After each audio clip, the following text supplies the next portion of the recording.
नजर डालेंगे खेलों के मैदान की तरफ। पाकिस्तान क्रिकेट बोर्ड ने न्यूजीलैंड की जानिब से सह अफ्रीकी T20 सीरीज में शिरकत की दावत कबूल कर ली।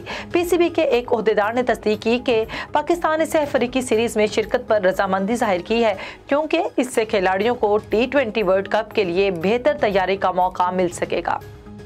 इंग्लैंड ने न्यूजीलैंड के खिलाफ 3 टेस्ट मैचों पर मुश्तमिल सीरीज के लिए टीम का ऐलान कर दिया। जेम्स एंडरसन और स्टुअर्ट ब्रॉड की इंग्लिश स्क्वाड में वापसी हुई।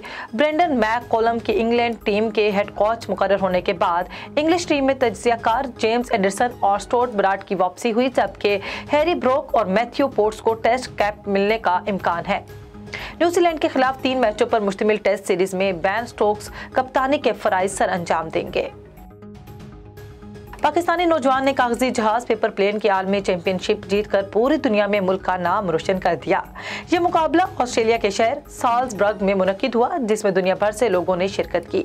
मुकाबले में कागजी जहाज बनाने और उड़ाने वाले ख्वाहिशमंद अफराद ने अपनी सलाहियतों का भरपूर मुजाहिरा किया, जबकि शुरका ने A4 साइज के मखसूस लाल रंग के पेपर से जहाज बनाया। मुकाबले 3 मुख्तलिफ कैटेगरीज में मुनक्किद किए गए थे, जिनमें फासला, एयर टाइम, फजाई करतब की कैटेगरीज शामिल थी, जबकि पाकिस्तानी नौजवान ने फासले वाली कैटेगरी में पहली पोजीशन हासिल की है। पाकिस्तान के नौजवान तालिब इल्म राना मोहम्मद उस्मान सईद ने कागजी जहाज के आलमी चैंपियनशिप अपने नाम की।